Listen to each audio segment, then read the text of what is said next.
to just like steal, take stuff like that. They just take stuff.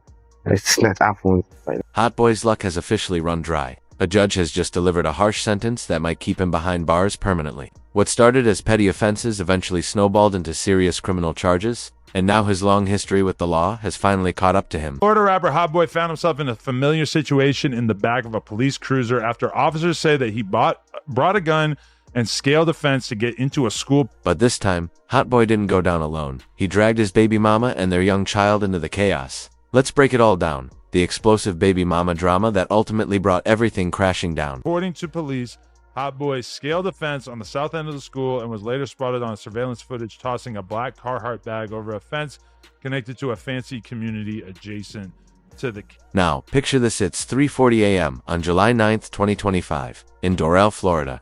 Hotboii gets arrested for firearm possession and trespassing on school property. At first glance, it might seem like just another rapper caught up in reckless behavior. But when you dig into the details, the story gets a whole lot darker. According to his legal team, the chaos began when his baby mama, Asia Monroe, allegedly dropped his location on social media while he was with their son. In street culture, that's a serious betrayal. Posting a location when you've got enemies watching can be a death sentence. And Asia's alleged move set off a chain reaction. Not long after the post, two masked men reportedly tried to break into Hotboi's house.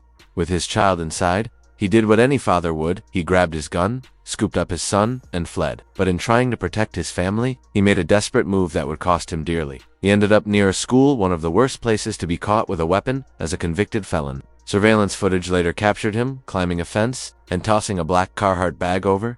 Inside that bag, a loaded Glock .45. The whole situation went from survival mode to a legal nightmare in seconds. In the store, right? It's me, my mom, and my daddy. So we're in the store. So you know how when you come to the line, you get to pick the candy when you go to the register and stuff. Get to pick your candy. So my mom was like, hurry up, you better hurry up, we're gonna leave you. Better hurry up. I still don't know what I want. I'm looking. They leaving, I grab the candy and I gotta catch up. I end up stealing it. When you're on probation like Hotboii was, getting caught with a gun is already a serious violation. But getting caught with a firearm on school grounds? That's a whole new level of trouble, one that could put you away for a very long time. The day after his arrest, Hotboii was released on a $2,500 bond. On the surface, that might seem like he caught a break. But anyone familiar with the system knows that a low bond doesn't always mean leniency. It often means they're letting you roam free just long enough to tighten the noose. The real reckoning happens in the courtroom, where judges don't show mercy to repeat offenders, especially not those caught with weapons. Near schools. But what really stings in this whole situation is the betrayal. If his lawyer's story is true, then Hotboii was set up by the one person who should have protected him the most, his baby mama. The woman he shares a child with allegedly endangered both him and their son by exposing their location online. In the streets, that's a cardinal sin. The rule is simple: keep your circle tight and your mouth even tighter. But when the people closest to you start moving like enemies, that's when you know you're in serious danger. The streets have been buzzing about this case ever since. Some say Hotboii was just trying to protect his family and got caught in a bad spot. Others argue that he should have known better than to be anywhere near a firearm while on probation, especially with his past. But nearly everyone agrees, having your baby mama leak your location is a next-level betrayal that breaks every code in the game. What makes this situation even worse is that this wasn't some one-time This latest arrest marks Hotboi's fifth in just 7 years. Judges take notice of patterns like that, and when you're already on probation, a new charge doesn't just bring fresh time, it can also trigger your original sentence. And with a child involved, everything becomes more serious.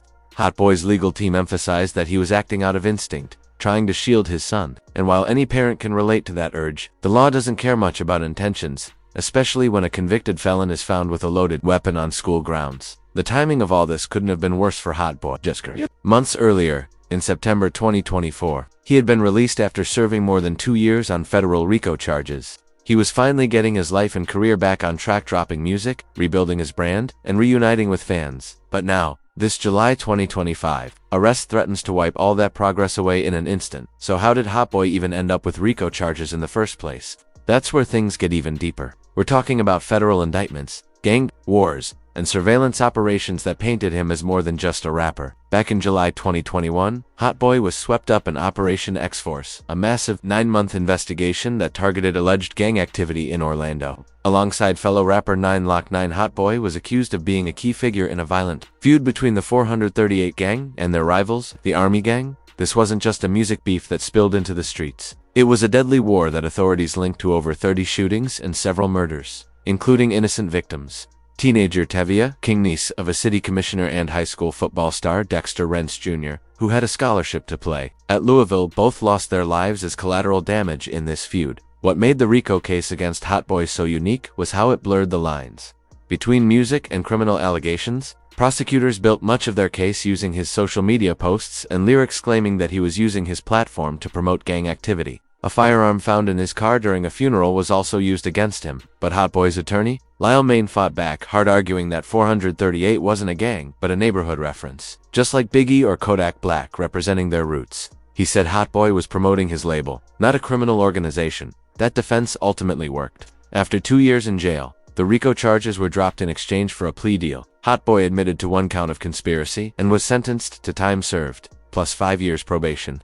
It was a huge legal win that gave him another shot at life and music. He walked out of jail in September 2024 and immediately dropped First Day Out 9/11s, racking up over 1 million views, a clear sign that his fans were still riding for him. But his legal troubles didn't end there. In early 2025, just months after his release, he was arrested again in Orlando, reportedly for violating probation. And now, with the July firearm arrest, it's clear the system hasn't let go, and maybe neither has the street life. Through it all, what's most tragic is how Hotboii's raw talent continues to be overshadowed by his past. Signed to major labels like Geffen and Interscope, he's worked with huge names like Future, Polo G, and Lil Baby. His breakout single, Don't Need Time, even went platinum. But every time he starts gaining momentum, legal problems drag him back down. And if you really want to understand how a kid with so much potential got here, you've got to go all the way back to the beginning. Pine Hills, Orlando. That's where Javari Later Walker's story begins. Born on June 13, 2000, he was one of 17 children in a single-parent household. In a home that crowded, in a neighborhood that dangerous, survival becomes the first lesson you learn, with no steady father figure and a mother stretched to her limits. Hotboii grew up in conditions that forced him to become independent way too young. Pine Hills isn't the Orlando tourists know. It's a community where poverty, crime, and struggle shape every decision. At just 4 years old, Hotboii committed his first petty theft. At 7, he started rapping not just for fun, but as a way to process what he was living through. His journey from a troubled childhood to rap stardom, and then into the jaws of the criminal justice system, isn't unique. It's the story of so many young black men caught between survival, success, and the streets. And now, with another serious charge hanging over him, Hotboii's future once again hangs in the balance. To just like steal, take stuff like that. It's just take stuff. It's snatch iPhone like that. That story might seem harmless on the surface, just a 4-year-old stealing candy, but it reveals something far more telling about the world Hotboii was raised in.